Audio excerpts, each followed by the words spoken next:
Good morning friends, welcome back to my YouTube channel. ಇವತ್ತು ತಿಂಡಿಗೆ cabbage paratha ಮಾಡ್ತಿದ್ದೀನಿ. ಇದಕ್ಕೆ ಏನೇನು ಬೇಕಂತ ತೋರಿಸ್ತಾ ಬರ್ತೀನಿ ಬನ್ನಿ. ನಾನು ಒಂದು 3 ಬೌಲಷ್ಟು ಗೋಧಿ ಹಿಟ್ಟು ತೊಗೊಂಡಿದ್ದೀನಿ, 1-2 ಸ್ಪೂನಷ್ಟು ಕಡಲೆ ಹಿಟ್ಟು ತೊಗೊಂಡಿದ್ದೀನಿ.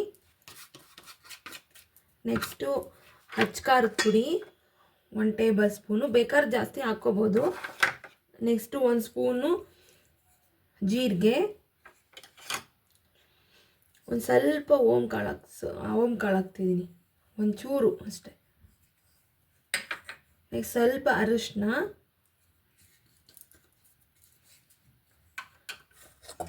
ನೆಕ್ಸ್ಟ್ ರುಚಿಗೆ ತಕ್ಕಷ್ಟು ಉಪ್ಪು,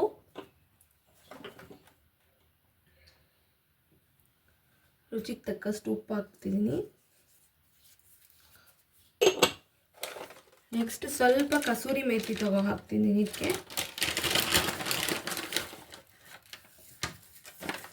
ಎಷ್ಟು ಕಸೂರಿ ಮೇಥಿ ಹಾಕ್ತೀನಿ.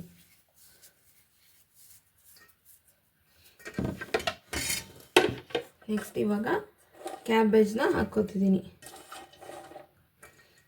ಸ್ವಲ್ಪನ ನೀರು ಹಾಕ್ಕೊಂಡು ಕಲಿಸ್ತಾ ಬರಬೇಕು. ಸ್ವಲ್ಪನೇ ನೀರು ಹಾಕ್ಕೊಂಡು ಕಲಿಸ್ತಾ ಬರೋಣ. ನೋಡ್ಕೊಂಡು ನೀರು ಹಾಕ್ಕೊಂಡು ಕಲಿಸ್ಕೊಳ್ಳಿ, ಇಲ್ಲಾಂದರೆ ಇದಾಗ್ಬಿಡುತ್ತೆ ಮೆತ್ತೆ. ಕ್ಯಾಬೇಜಲ್ಲೂ ಸ್ವಲ್ಪ ನೀರಿನಂಶ ಇರುತ್ತೆ. ಇದನ್ನ ಬೆಣ್ಣೆ ಜೊತೆನೇ ತಿನ್ಬೋದು, ಏನು ನೆಂಚಿಗೆ ಮಾಡಬೇಕು ಅನ್ನೋದೇನಿಲ್ಲ. ಮೊಸರು ಬೆಣ್ಣೆ ಇದ್ರೂ ಸಾಕು, ತಿನ್ಬೋದು.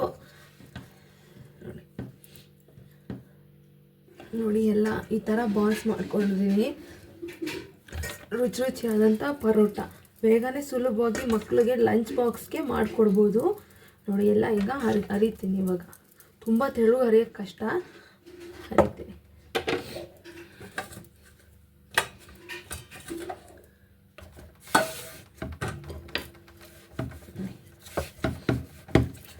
ರುಚಿಯಾಗಿ ಆರೋಗ್ಯಕರವಾದಂಥ ಪರೋಟನ ಹೊರಗಡೆ ತಿನ್ನೋ ಬದಲು ಮನೇಲೆ ಮಾಡ್ಕೋಬೋದು.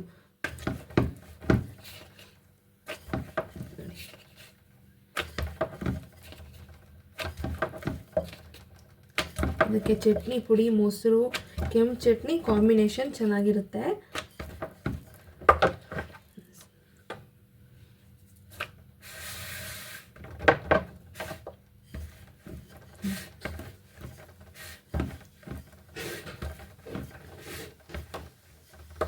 ಇದಾಗಿದೆ, ಈಗ ಬೇಯಿಸ್ಕೊಳ್ಳೋಣ.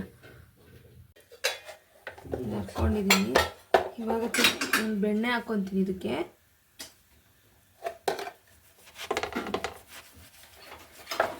ಹಾಗೆ ಯಾವುದೇ ನೆಂಚ್ಕೊಂಡಿದ್ರು ತಿನ್ಬೋದು ಬೆಣ್ಣೆ ಹಾಕ್ಕೊಂಡೇನೆ.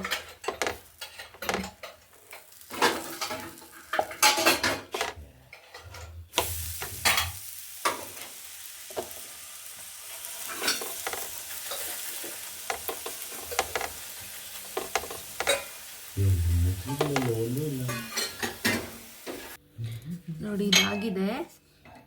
ಇದಕ್ಕೆ ಬೆಣ್ಣೆ ಹಾಕ್ಕೊಂಡು ಹಾಗೆ ತಿನ್ಬೋದು, ಕೆಂಪು ಚಟ್ನಿ ತಿನ್ಬೋದು.